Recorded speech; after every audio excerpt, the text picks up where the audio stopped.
Mitch from Swap Time. I'm here with J.R. Pennington, and this is his LJ build. And he's going to discuss what all they've done to this, and it is one of the nicest ones I've ever seen. I'm going to go ahead and take it from here. Started out with a bone stock Unlimited Sahara Rubicon, and kept the frame, kept the body. Yeah. And yeah, this is what we ended up with over a 4-year period. Blew it clear apart, built it, blew it back apart again, had stuff powder coated, and put it all back together.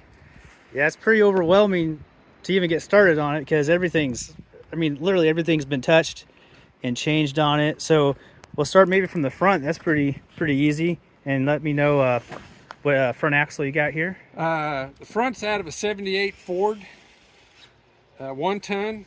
Those were like the unicorn of axles. They got 1/2-inch wall from the factory. And what we've done is we put Chevrolet outers on everything. So of course we had to have the Ford for the left-hand drop, but all the outers are Chevrolet. Reed race knuckles, Artec high steer. Got ARB lockers. And 513 gears. 513 gears is going to Reed race knuckles. And of course PSC Hydro steer. Oh wow, so you have Hydro steer and you have Hydro boost. Yeah. Hydro boost brakes.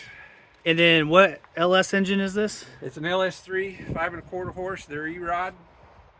And we've got it back with a 4L80E transmission and Atlas 2-speed.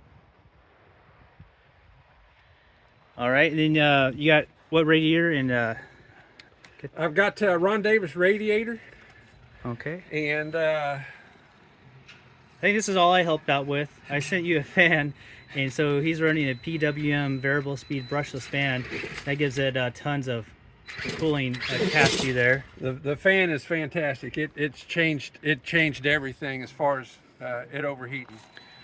Yes. Night and day. Yeah. So I know a complaint I've heard from some guys when they, especially on TJs and LJs, when they put a big motor and big tires on it. Some of the companies like, we can't do AC. It's impossible because you can't cool it. So key to success is that fan. It just moves a large volume of air, pretty much at any time. And with this one, you've got a controller on it. And what's that controller? That was Oliver. Can you go play with this over there?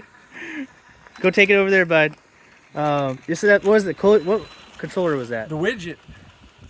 The widget. Oh, the widget man. Widget controller from Larry. Okay. And you can get it on eBay. That's where he has his shop on, and that way you can use that controller with pretty much any engine combo. It's amazing. When that controller shows up, it's in a sandwich bag, and it's about 1 inch square, and you're thinking there's no way this is going to work, but it does.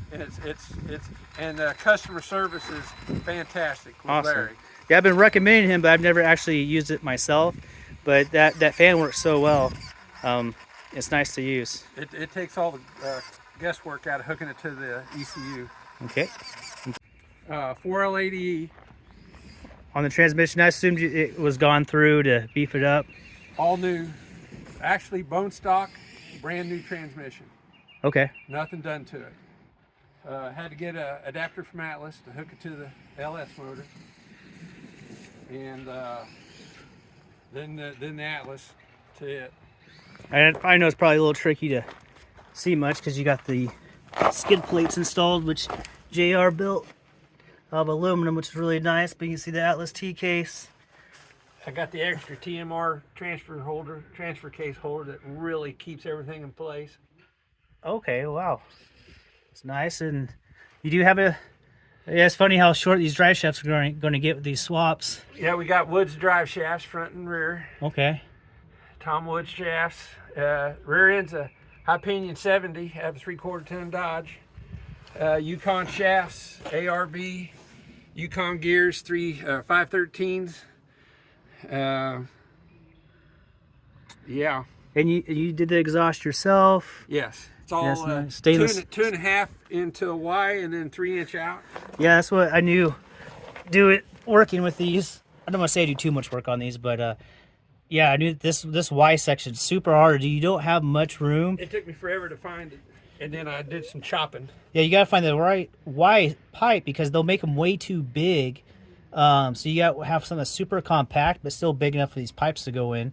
So you're able to do that because I mean you have everything going on. So there's this little room. So It is that. tight. Everything. then of course you got your King suspension, which I don't know too much about. 14 is those are 2.5 Kings, and the bump stops are Kings are 4-inch, and the bypasses are all 2.5. So I'm guessing this is a bypass. Yep. So I don't know anything about it. So Those are triple bypasses. so you have this. This is your main coil. Yeah, this is holding the Jeep up, And and this is controlling this in high speed situations, you might say. okay. These are all chambered, and as that piston comes up, it dumps into these valves. On the way up and on the way down, it dumps into this one and slows everything down, and it doesn't. Look at this weld. Oh yeah, the tip welds That's- on that's just unbelievable. How in the world Yep, that guy earned his paycheck? they do. But when That's those incredible. are custom. There's no doubt when they make them, you wait. Okay, then you got your fuel cell back here. Yep, Genrite fuel cell. There's too much to see, but Have to have that to move the axle back to clear. You got to have their tank. oh, okay. We also have a Genrite sway bar, rear sway bar. In the back, no sway bars in the front.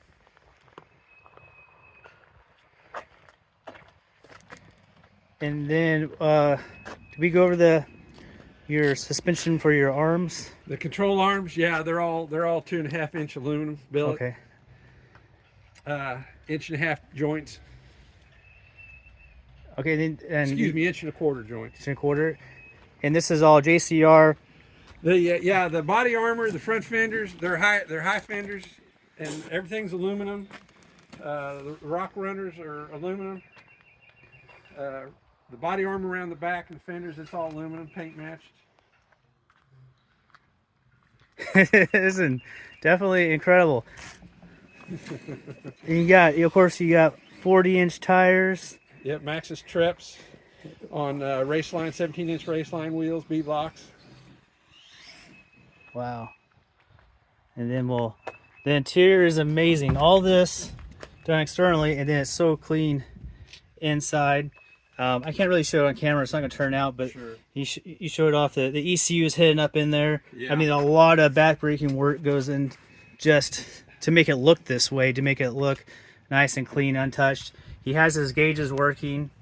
All factory gauges sitting there. We have the Aeroforce gauge hooked into the OBD2 port to monitor the LS. Yeah, I see oil pressure. And I just stuff like trust that. it a little more than the old analog gauges. Especially your coolant temperature. You know exactly what you got. Where the dash is more of a idiot gauge. It just kind of tells you when it's too late that you're overheating. Right. Stuck the B&M shifter in it, just to add a little flavor. Yeah, I got your Atlas, and you control your front and your rear independently. Very nice. And then this roll cage. Poison Spider roll cage, all paint matched Goodness. and fabbed all of it myself. And he did this build in 2 months, guys. 2 months. Yeah, 4 years of a lot of headaches. Yeah, I couldn't imagine. Just, of course, I do wiring, so I know how hard it is just to get those gauges to work with an LS.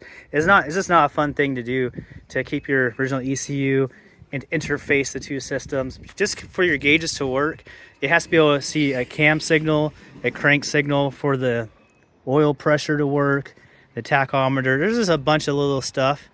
And that's just one small thing you did. Yeah, and the old among man here had others. to learn the hard way. If it wasn't for Google and calling Mitch and a lot of other people, this wouldn't have been possible because the electrical part was way above my head. Yeah, and now Dakota Digital has their gauge cluster that will drop right in. That just came out about 6 months ago, and a lot of people don't know about it. And then they have a deal where they say it only fits certain years. That's because it's a mission thing for some reason. Or it could be something to do with the airbag. But of course that will work on all years of the TJ and the LJs. I think it might have something to do with the airbag. So it's just another thing that's come out. And this engine bay is incredible. The amount of work to make everything fit.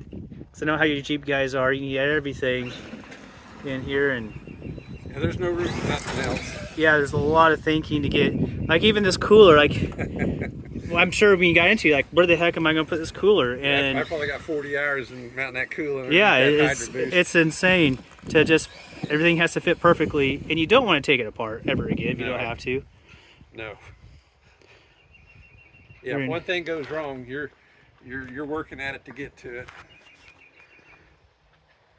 And is this the original paint on the main main body? It is. Wow. It is. It was a one owner. It had 150,000 miles on it. The guy bought it new. I had the sticker in my glove box. In 05 bone stock, he paid $35,000 for this Jeep. In 2005, $35,000. Yep. That seems like a lot of money then, but Yeah, I paid $12,000 for it. don't say it. Oh, people will get very upset with you.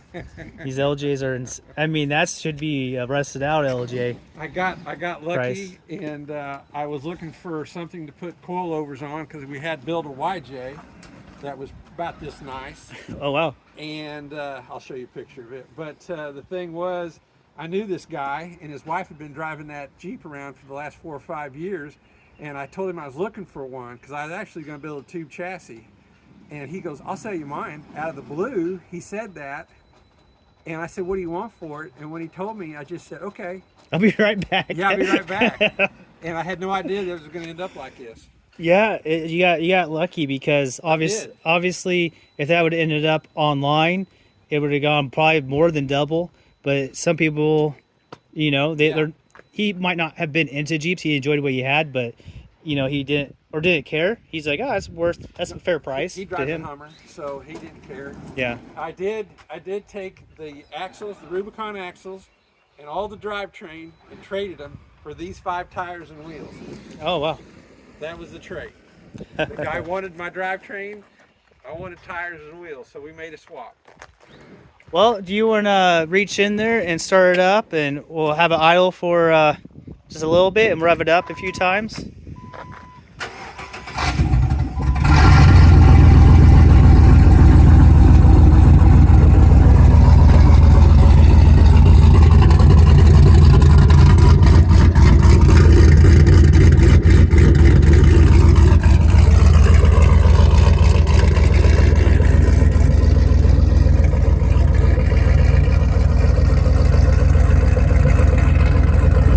Rev it up a few times.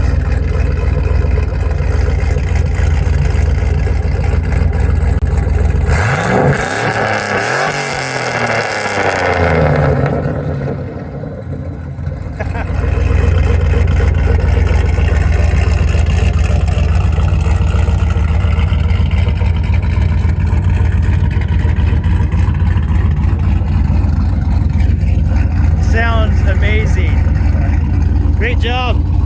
That's an amazing build.